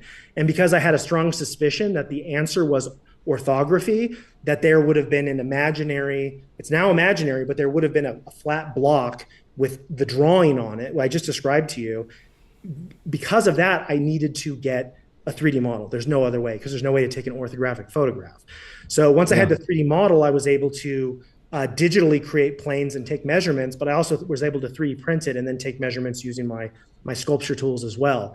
So that was really key. And that's something that previous investigators weren't able to do. I mean, they could measure the real sculptures, like neoclassical artists did that, but they weren't able to get like scholars were not able to reverse engineer this, even if they could have figured it out, because they couldn't get reliable data or measurements. They were looking at historical measurements and like they're based on words, which is not enough if you're actually like imagine trying to reconstruct a drawing based on words. Like it doesn't work. So we used the 3D scan technology as part of our reconstruction effort, and it was really an important part of it. Yeah, because you've got lovely toys as well, haven't you, Joshua? Because when I was in the New Masters, you had that giant bust of David. Yeah. Well, we would buy the plaster casts and scan them and then put them on the 3D area of the New Masters Academy website. So then, because cast drawing is such an important part of like all the old masters education.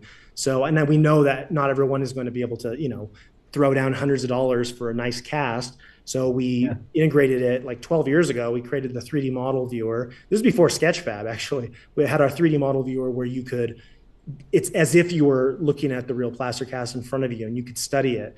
But that goes back to, trying to reconstruct the traditional education, even from the beginning of New Masters, even though as time goes on, I think in some way, at least with my teaching, it gets more and more traditional, like it gets older and older. But right from the beginning, we were modeling New Masters Academy off of the traditional workshop. And so the plaster casts are a huge part of that. How do you do that online? That was our solution to that. Oh, excellent. And let's have a look at the New Masters here, because we got to give a shout out before we run out of time. So I wanted to ask about the one that we had on the title card for this episode. Where is that sculpture at? It seemed to be outdoors. Like a dude that's thing. that's not a finished sculpture. Okay. And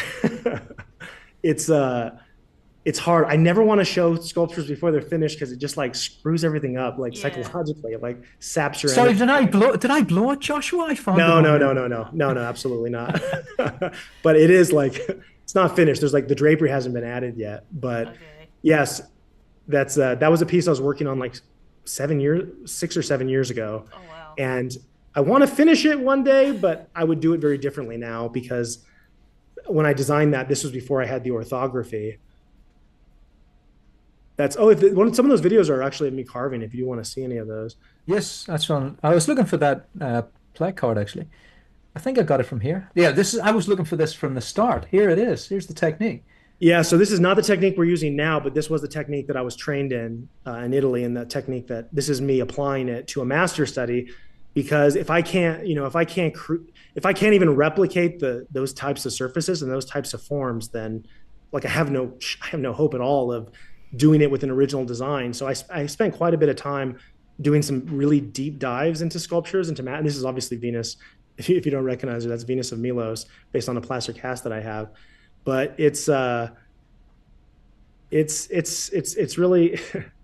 But let me show you something that can you click off of that? I want to make a comparison Yeah, real quick here, sure. because that's more recent. So click that Michelangelo study above it, right above it. Yeah, right there. Yeah. This is the way that I used to draw, right? So this is closer to, it's like gesture and then putting solid forms on there and then building them up, right? This was, so this is kind of where I was when I was doing the research into profiles and grids and accuracy and things like that. It took me from here to where I'm at now, but there has been a big pivot since then. And so even videos that are just a few years old, this was a study that I did for Master Monday. It was a course at New Masters Academy. But these master studies, like I look at them differently and I see different things. Not that the other things that I was seeing weren't there, but I realize now that they were missing gaps, and those gaps are basically the profiles and the geometry I was talking about that could be added to this. It's Always crazy. learning. Like, there's never an Yeah, end to it's like beautiful. how far you can get down the rabbit hole of like learning to draw and sculpt the human figure. Like, I think we'll hit more. the level of the old masters at some point. Like it's not an infinite target. I think we can get there, and I think Okay. once we arrive there, we can start pushing it. But that's our apprentice. This is actually tiny compared to what we're doing now, but this is how you split a block of marble. Holy cow. Joshua, I was going to ask that Yeah, question. I worked on the building sites when I was just, teenager and onwards. yeah, I used to split stone, yeah. similar to this, but I just bang at it with a big bolster and chisel. What are Oh the yeah. what is the chances of splitting a wonderfully finished sculptured figure by accident? Well, it depends on the marble, because if you're using like Carrara or Yule, or like Yule in particular, it's stratified, so it has these layers, right, like pancakes, and Yeah. like wood grain, right? And so that is, you were asking me earlier, what's desirable? That's not desirable because it can break in a unexpected way. Uh, Yeah. Whereas you want to control the break. So better marble is less of an issue here. But this method right here of we do. I have a video here, right, where we do it with huge blocks. But the way that they're doing this right now, where you're drilling the holes through, and then the ancient Egyptians were doing this, but they used wood. They used this is called the wedge and feather method. But they used wood, and then they would put the wood stakes in the holes, and then they would pour water into the back of the wood. So Ah, then the wood would yeah. expand and then it would break. But the idea here is Seen just that. to control. We're just trying to control. The marble's expensive, right? We're trying to control where it breaks. And so this is sort of like an ancient method that craftspeople and I'm sure contractors today are still using. And that's so much of what we know how to do is ancient and we don't even realize it. Like so much of what we think is, oh, that's 20th century and it's not, you know what I mean? Or, oh, that's 18th century and it's way older. But we Yeah. haven't improved on this method yet, you know? You see how you see it when it breaks. You are going to be like Arnold Schwarzenegger by the end of this journey, The aren't you? big, yeah. Ask me again if it's hard after we work on these bigger sculptures. Maybe I changed my mind about that. Yeah, well, you know what, Joshua? I saw old footage of Degas Oh yeah. sculpting, and it was like there was marble in his beard and it was in Oh his yeah. tweed coat. Did those guys not sweat? Either that or he was jacked up at like 80 or I 90, mean, whatever yeah. I it mean, was. if you're doing anything physical all day long, even if you're doing it right and you're not overexerting yourself, yeah, I think you are. Your resilience builds up. That's Yeah. not a sculpture of mine, by the way. That is actually a sculpture that was donated to us, and we're going to be putting it to use right there. But that's actually Huh? an example of like the pinnacle of like 18th, 19th century Italian marble craftsmanship when they had like hundreds of sculptors working at the same time and they were doing monuments and sarcophagi and all kinds Yeah. of crazy stuff. Like if you go to Italy ever, you go to Genoa and you go to the cemetery there, you can see work like this. So it's really important for us to have and then, this is not Michelangelo level or Hellenistic level, but it is important for us to have like artifacts in the studio that we can really look at and really see, because it's so easy to underestimate what can be done in marble, like how soft the flesh can feel, how beautifully it can be carved. And if you have something physical there that you can touch and you can study as you work, it's just like as an illustrator having, your library of your clippings, your comic books, your things on the wall. I think that's a really important touch point. It's obviously much harder in stone because it's difficult and expensive to get it, but this was actually a donation. Really? It's incredible, isn't it? It's just so amazing. I'm still amazed to this day that marble can look like flesh. That just astounds me. Yeah. And you can touch it and rub it. You'll often see in places like the Vatican, Oh you'll yeah. see things worn away because you can actually, 1,000 people over time can wear away marble with their hand. You can actually see things worn away. It's such a Uh, beautiful stone. It's calcium carbonate, so it's like shells and bones, right? It's just like chalk or anything white, yeah, or a lot of white. So it's millions or billions of organisms and shells or bones that have been compressed over such an enormous amount of time, over millions of years. The stone itself has such an amazing like story, and it's literally made of dead things. It's made of things that were alive, and many, many, many layers of it. And now we get to like give it a new life. It is kind of like, it's kind of wild if you actually, it, it yeah, man, really it's is, kind of isn't it? wild when you think about it. Yes, totally. Yeah, amazing. That's great. Yeah, because I wanted. Oh, there's Joanna. What's she doing? Oh, click that. You got to see this. Yeah, this is how we have to split the big blocks, right? That's a giant drill. That's Oh, a you big wait drill. and see. They don't make bigger drills that you can hold. That's a This is for underwater like oil rig work, but this is what we need to put holes in the larger blocks that you saw earlier. We now have a quarry saw that we bought for this commission, so that will hopefully help this. But look, this is what we're doing. It takes an hour for each hole sometimes. And you see we have take levels up turns. and it can start to rain. Oh wow. Yeah. What do you do with the dust? It feels It's like you should do valuable. something with It's that. valuable. Everyone's like, "Can I have your dust?" And I'm like, "Wow, I never thought of that." It's like, no, it's valuable. You can decorate with it. You can cast it in resin. Like I know Yeah, Richard Nolan used to be like these kind of do like these faux marble sculptures where he would cast it out of resin with marble dust. So it can be yeah, used. There's a lot of applications actually for it. It's valuable. The really is. industrially marble dust is used for pills because marble Oh, has no silica, so you can breathe it in and you can. It's not going to really? hurt you. So a lot of times with pills, the white pills, it's marble Yeah, dust. That's part yeah. of it. Yeah. I hold Just on. learn something There's else. no chambers left. There's no chambers left, Joshua. I can't pack that one in. I'm Well, gonna have to throw it it's across. horrible actually because it's a horrible waste because the quarry would rather make tiles for people or make it powder and sell the dust. They don't want to mess around with sculptors. You know what I Yeah, mean? It's not worth their time. Whatever we will pay for that block, they can get more money for just cutting it into tiles. So yeah. it kind of it's tough because you have to get them to take you seriously enough to like sell you Yeah. a block. Amazing. Yeah, I keep losing the thought. Let me do a shout out for new Oh masters yeah, yeah, yeah. The new Academy. master shots. Because there is possible. It's hard to believe, but there is possible there's students watching here that maybe don't know what is involved in the new masters and how valuable it is. And Oh, certainly it's has definitely been. possible. It's definitely Yeah, possible. We'd have many more students if more, yeah. more people knew about it. Well, it's been valuable for me. Now, it was a dream for me to come and work with the new masters. I didn't even think that it was possible until I got the call. It was amazing. Before the question was even finished, I was in. I just says, "Yep, I'm coming." That's me at Well, the door. students at New Masters Academy have been following you for such a long time. So we've been hearing your name forever, even back when it was the forums, before it was the Discord, which is what it is now. But we were always Yeah, hearing about you, and I was sort of following your career, and I was following you on social media forever. So it's like for us, it was like inevitable. We're like, oh, at some point, yeah. Patrick is going to be an instructor here, and Isn't that it strange? felt It was overdue actually. inevitable. It was and there I was sitting in Australia going, "Oh, that would be a nice dream." And it was inevitable. It was inevitable. If only I'd have known.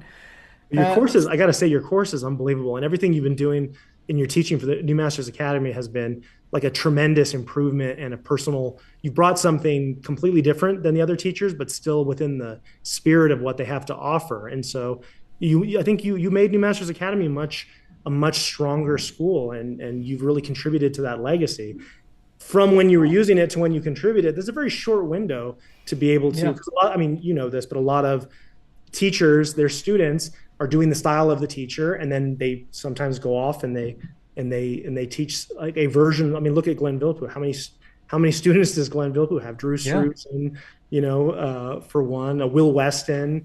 Proco studied with him. I think he took one class with Glenn, and Proco said, because he wrote a testimonial for the Vilppu manual that we did, and he was saying yeah, that he based his figure material off of Vilppu more than any other teacher. And so you've got the teacher, and then you've got all of the influence of all of the other teachers that, I mean, Marshall Vandruff also is a Vilppu is a Is that as a right? Boku student. So you have the teacher, then you have that impact that's magnified.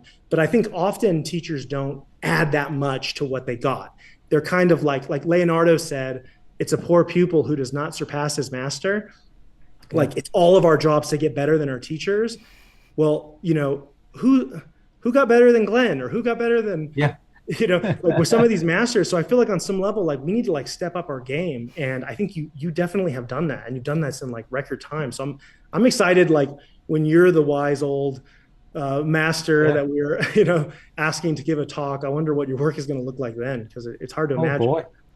Well, I tell you, just behind here, and thanks for that, Joshua. That was really nice to hear, because like I say, I'm still whirling from it. I mean, there's times when I wake up and I go, did I really go to Pasadena and draw and come home again? It just seems so weird. But there's photographic proof of it, and in these drawers, there's drawers further back from this. It's just magic. It's Glenn's. You know what I would love to see, Joshua? I saw Yeah. Glenn's abstract paintings, and I did not even know he did that. I Oh would love to yeah. see it with Glenn doing his abstract paintings because they're absolutely gorgeous, Yeah. amazing. But I'm always off on a tangent. Here's me meeting Rajiv, and yes, I have been drawing Rajiv for years, and I used him during COVID. During COVID, when I couldn't hire my own models, I had the resources of new masters to carry on painting and painted this picture of Rajiv with lots of changes. That's the thing about being able to draw is I can change a hand or an arm and enhance the muscles and enhance the flow of the muscles. And so I gifted this to Rajiv. He absolutely loved it. Oh, you did. Yeah, Wow. this is a sheet clay print. You Still. always yeah, and you're in such a whirl. I forgot to sign it for him, and it's just been in my mind the whole time. I didn't get to sign it for Rajiv. I'm sure he's Next time I'm back, extremely grateful. I don't think they usually get art. yeah, he loved it. He loved it. So this was my So once cool. again, thanks for getting Amanda. I think she's the best Oh, she's wonderful. model I could possibly hope for. Yeah, Very yeah, Frazetta-esque.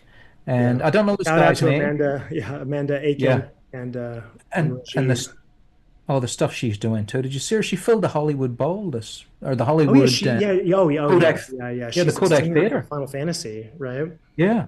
She Yeah, filled the she's an Kodak Theater. amazing, amazing, talented person. Yeah. She sang for me. She was incredible. I could, when you watch television or you hear, even in the best stereo, you go, wow, that's amazing. But when you actually hear a person project their voice, a professional opera Yeah, singer, yeah, it's incredible. that It's is absolutely amazing. incredible. No What a microphone. pleasure. I would have loved to hear that. Oh boy, she filled the whole, and the confidence as well. If I had half the confidence that Amanda had, filled the not the Rockefeller. I can't remember the name of the hotel, but it's like Rockefeller in Los Angeles. We were having lunch there, and she filled the room with her voice. It's amazing. Everyone stopped. What I is forgot that? this movie. Oh, it's killing me not to remember what it is. But you got to get serious sometimes. Here we are getting serious. Yeah. So I if love you, how you worked with the model and showed the direction, because I think Steve did that a little bit of that once, and maybe George a little bit, but I feel like that was an area that was really lacking, which is like I think a lot of people have watched you do this, and then that gave them yeah, the confidence to like fake it till they make it, just get up there and start yeah, directing. They're just doing their Patrick impression in order to like get over that gap of feeling intimidated of working with the model. So I really yeah. like that part of the course in particular. Oh, I like doing it because it's such an important part that it's once again it's that missing link that you don't see in books, for Yeah, instance. You know they use models, but how did they yeah, inspire the model to become such a great muse? It's not just yeah. here's here's a list, hit those poses. That would be pointless. So at this point, Amanda truly understands the character we've just developed, Yeah. which was Well, one and of the only a glory. great model can do that too. Like, if you just hire somebody, they won't necessarily be able to take that direction and be able to act and be able to perform or come up with things. So you can also Yeah, see like what I think if you're thinking of being a life model, you can see how great art models think and how they work as well from their perspective. yeah, yeah. Get the very best. The vacuum, The as the vacuum. Yeah. What's state. that guy doing? Someone said, "What's that guy doing with that vacuum?" Yeah, Daniel got that. I said, "Daniel, do we have a Python of some kind?" And he went and he Hey, it's went New and Masters dusted that Academy. off. Whatever Patrick needs, get this man a Python. And they came back with it all dusted off. It was terrific. So So yeah, so if you join the new Masters Academy, you know, this is like, geez, I don't know, Joshua's like hundreds of hours or something. It seemed to go on forever, which is thousands, fantastic. thousands. Yeah, It would take you 10 years to go. So New Master, this wasn't the way it was when you were studying, Patrick, but New yeah, Masters Academy has the most robust structured curriculum anywhere, where essentially you can do the equivalent of bachelor's, master's, and further. We are working on accreditation actually right now. Currently, it's not yeah, accredited. You're getting certificates, but it's basically set up as a full-time program now. So you spend 1 year doing the drawing foundations, which is a module, which is a bunch of classes, and that would be 30 to 40 hours, 30 to 40 hours a week if you wanted to get it done in that timeline with breaks. But you can then sort of like majoring, like I'm going to major in illustration. There's different modules that build towards those sort of like career goals or those targets. And so at New Masters Academy, like we actually have a 2 year full-time program right now, which is a candidate for accreditation. And I'm helping to teach that program right now where these students are working 40 to 60 hours. Like it's not a replacement for art school. Like it is art school and it's all structured yeah, together. We've been developing that for years. And so if you're a student at New Masters Academy, like if you wanted to do every track and do all the assignments it would take you over 10 years. Like, and by the time you got there, probably we'd have so much more. So there's no actual way to do all of New Masters Academy. It's come a really, really long way since 2012. But that's not really what we're about anymore. We're not about letting the students sort of like we had suggestions, but we're not about letting the students suggest how to put it together. It's all like very formalized now. And it's even if you're just doing it, we were the first online art school that was subscription based. We created this space. There was no other website or anything like New Masters before us. And before that, in 2010, I helped my mentor Glenn do Vilpu Academy, which is also an award-winning school. But at the beginning, we were always trying to build towards this structure, and we had an outline of what does the student need, and we tried to like fill it in as we went. But now it's basically really structured. So you get in, and you sign up, you do assignment 1 on the first course in the module that everyone has to take, drawing foundations. You submit your assignments and you get feedback from our TAs who are incredibly skilled. Like everything at NewMath, it's not just the instructors who are like the top faculty in the world. The TAs are unbelievable as well. And yeah, you're getting feedback, you're getting credits, you're getting certificates for finishing the course, certificates for finishing the module, which is like a year or more, and then there's even track level certificates. And so we've been working really hard on that structured art school experience for a long time, but especially focusing on it over the last years. And so it's come to the point now, Patrick, where we tell people don't jump around. Like if you jump around like the way you do on YouTube, I'm gonna watch this video, I'm gonna watch that video, I'm gonna buy this course, I'm gonna buy that thing. yeah, If you jump around, like we have enough data now where we know that will sabotage you. Like we know which behaviors from the metrics actually lead to successful results and through the personal relationships we have with these students. So we've had thousands of student assignments submitted, and we've had so many students complete these courses, and several of them have completed multiple modules now. And the ones who are actually getting through the modules, like their work is unbelievable. Like it is professional level from beginner within a relatively very short window. And so that's kind of the direction we're gonna keep going with New Masters Academy, but it stays affordable. We're the original, we used to be, people used to talk about it like, oh, it's like the Netflix of art school.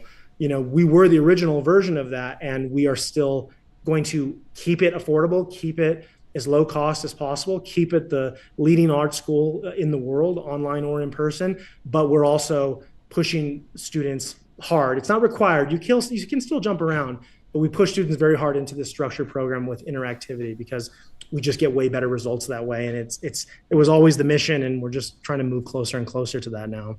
And your yeah, course is part of the actual tracks, though, Patrick. I think it's yeah. in the illustration module, but that's actually a really big deal because there's way more courses at New Masters Academy that are not specifically required courses with interaction that you have to do as part of the module, but yours is. So basically, if you want to be an illustrator and you're studying at New Masters Academy, you are most likely going to be taking your course, and that's going to affect people's careers. That's going to continue to we were talking about paying it forward. So you're an important part of that right from the beginning. So not only is it a course on New Masters Academy, but it's part of the official modules.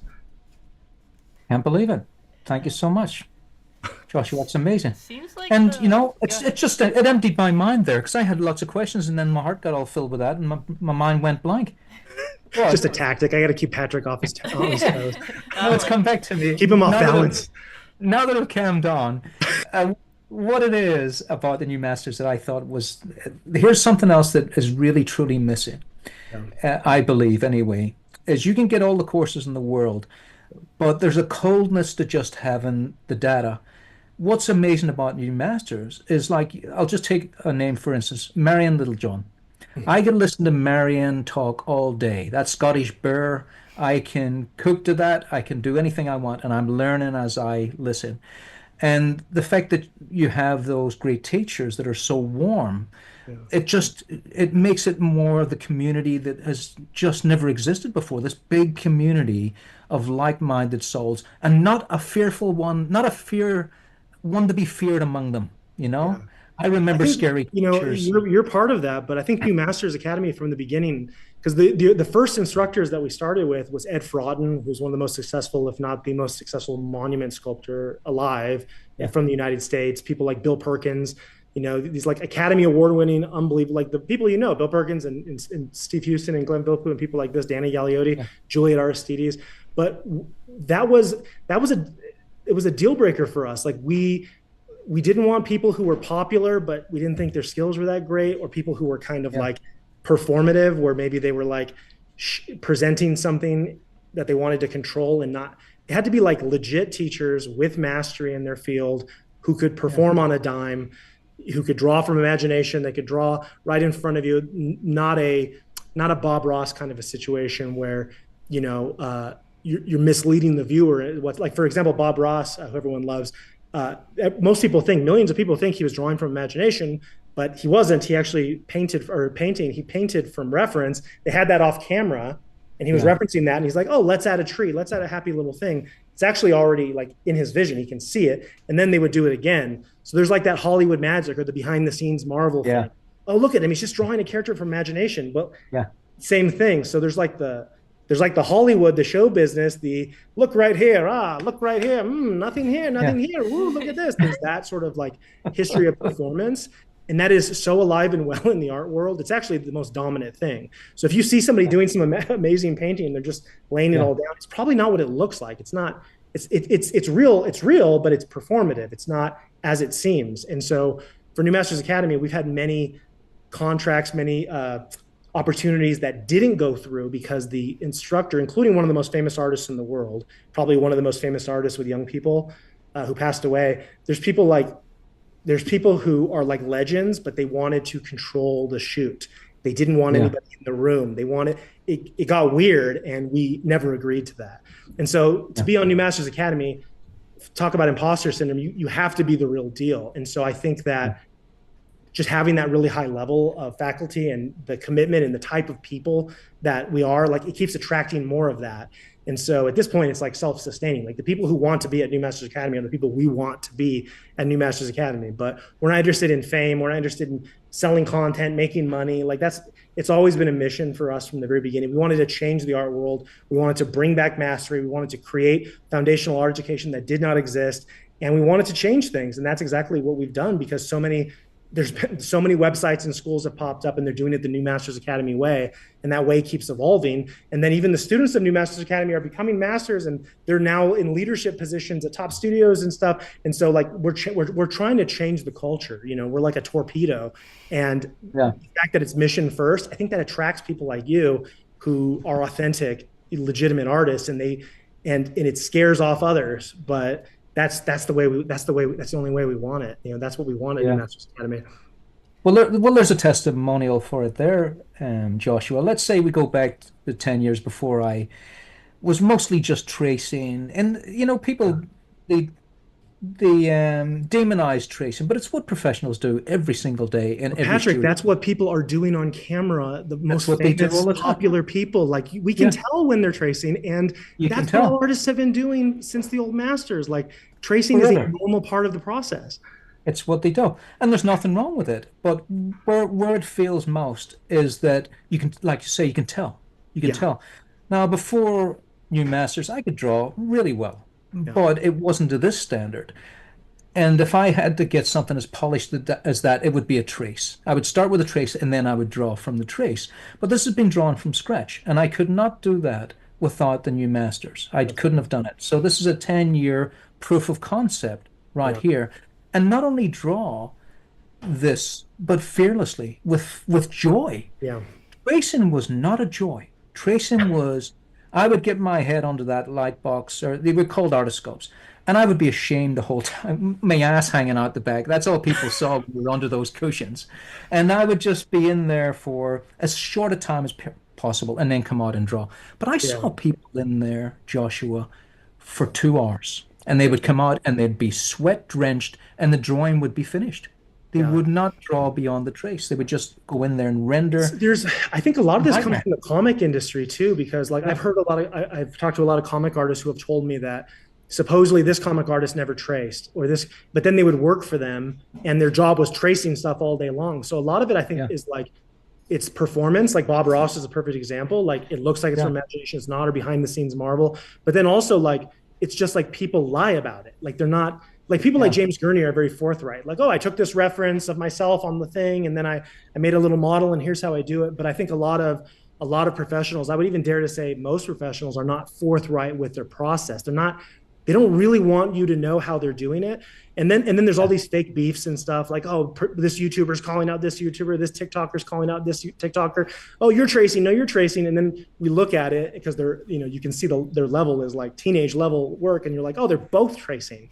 So it's Yeah. like, I think people are really confused about this. And then you add the Yeah. aphantasia meme into the mix. And then like everybody's really confused about whether it is okay to do your drawing in several layers rather than doing it all at once, like a perfect masterpiece that we just put down all at once. And also like what's allowed when it comes to using references. Like, okay, Yeah. are we allowed to use photos? Or if we use it, can we measure? Or if we can measure, can we, like what's allowed and what's not? And I feel like it's very like, I feel like there's a lot of like, that creates a lot of tension and confusion for artists. I wish everybody could be more honest about it, like Yeah. professionals, and just say, here's how I do it. And let the students decide if they think that's kosher or not. But as long as they keep lying and keep making it a, Yeah, and it's just ego, isn't it? I mean, where did it start? I remember drawing with photographic reference in a professional studio, and a person walked in, a lay person. They said, "Oh, you're cheating." It was the first words they said. They practically tripped in the door and said, "You're cheating." yeah.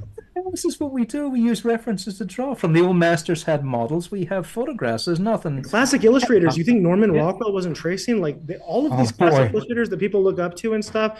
And even like, like the Riley method, for example, I learned that from my teacher and mentor, Mark Westermo, who was a leading movie poster artist. And we just added Mike Butkus and Drew Struzan is a Villepus student and a friend of NMA. But these artists, Yeah. like that's what you do. You get the photos from the studio and then you Yeah. trace, and that's what the method is designed for.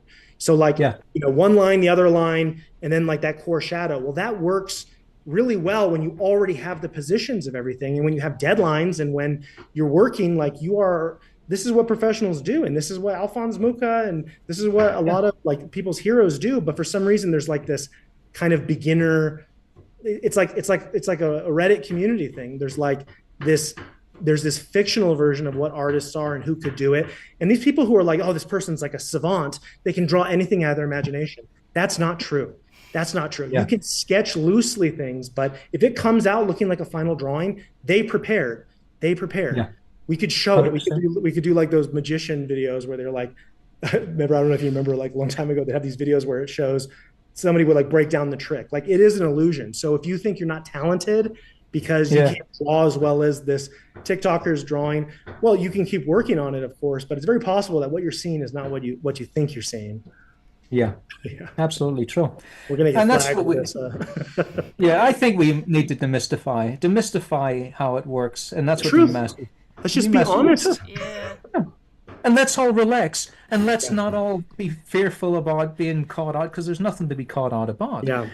But learn to draw. It's so Yeah, important. when I hear imposter syndrome, like I know I don't really fully know what that means, but when I heard it, my first thought Yeah. was, oh, that sounds like somebody who doesn't have strong foundations, but they have a process, but they're afraid their process isn't like Yeah, allowed or something. And so like, I think it has more to do with like basic skill building and understanding like what the craft is. And I think that there's no room for shame in that game. Like you just need to pick a process that works for you, and don't be don't be naive about it either. Yeah. That's the nail on the head right there, I think, Joshua. I'm really happy that we Yeah. had this talk, though, Patrick. Thank you so much for inviting me. And Melanie and Rachel, thanks for your great questions. I really Yeah. appreciate it so much. This was awesome. I learned a lot today. Yeah. Yeah, absolutely. Process. Well, Joshua, if you want to hang around just for a minute, just before we'll say goodbye to everyone else course. in the thing. But it's just been absolutely marvelous. My head's spinning with new stuff, and I can't wait to see when you show us the full process of the marble, because that to me is I hope we that's can. new knowledge for me. That's new knowledge. We're gonna If we start- can't, so I don't know if you know this, but my wife Johanna is also a monumental marble sculptor. Yeah. And we are doing this together. And she actually Awesome. was doing public sculptures when she was 15. So she's actually Yeah. the much more experienced sculptor. But if we can't show for this, there she is. That's when we Yeah. first started dating, That's actually. awesome. Great. There's a picture of us. Just, So, I mean, just but, look at that in yeah, the it's two background. it's two sculptors, which is that's not Yeah. that common, but Yeah. that's nice because I remember when I was in relationships before with Johanna and I was like in my studio or whatever working, I was always like, oh, I should be like spending time with my partner. I should be like watching. Yeah. Oh, yeah, Yeah. these are things she did for Salzburg for their Oktoberfest. So, but it's nice when your partner is also an artist because they get it. Like they're in the studio too, and they're also working. You know what I mean? It's like, You're, like, it's building- really nice if you can find somebody who's also an artist who isn't competitive with you, because that could be a nightmare. That could be. That could be. Sabotaging you. Yeah. What are you doing in there? That's my idea. Scaffold. Stealing my ideas. Yeah, I love that. Oh. Like with Julie Bell on And Boris? Boris, yeah. I love that. It's like creating something together. It makes it even more special. Oh, you're talking about Boris Vallejo and Yeah. Yeah. Julie Bell. Oh yeah, power couple for sure. I love both of those Yeah, artists. y'all are gonna be like that Yeah. for sculptors.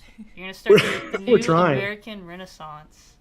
That's actually that's not a bad. I might have to borrow that. I don't know if we have to pay you royalties for that. But this is I actually did a full size copy of the David twice as part of Yeah. master studies have always been how I learned. This one I collaborated with Adam Bean on. This was the second version. I'm actually working on my third, but I'm actually going to hopefully carve this in marble, not at the original size, maybe like 4 feet, but that's actually what that Greek marble stone was for. I want to do. Oh, was it? I want to do this Okay. version. Yeah, I want to do this. But you learn so much from master studies. So I hope everyone does that. I know that's something that professional artists understand, but students often have no idea that they're supposed to be like, why would I be copying another artist's drawing? Like I want to express my own unique voice. It's like, well, that's how you learn. That's how you learn the craft of art. It's imitation. Yeah. The details there. Those little details. That's in CX5. The detail work, like the damage, it's being simulated. That was done by Adam Bean. Oh, yeah. You see that longer second toe? Right Yeah, there. you get the Egyptian or the Roman toe. Yeah. Yeah. All right, Joshua. So we'll say our goodbyes now. My goodbye in Irish is Sláinte, which just means good health. You know, best to have some good health as you walk around. So it's a Sláinte from me and from the Virginians. See y'all next time. See y'all. Oh, See that's y'all. a good one. That's a good one. Enjoy. I'm actually gonna Joshua- do more of a Colorado style one because we have a lot of Yeah. hippie types out here. So I'm just gonna say peace out. Thank Peace out. Love it. Great stuff. Well, peace out, you so much. Joshua. Thank And you. thanks everyone for tuning in, and we'll all see you on the next Art Agents. We'll have Donato Giancola. Wow. It's all Italian now, isn't it? It's all Italian. I didn't All right.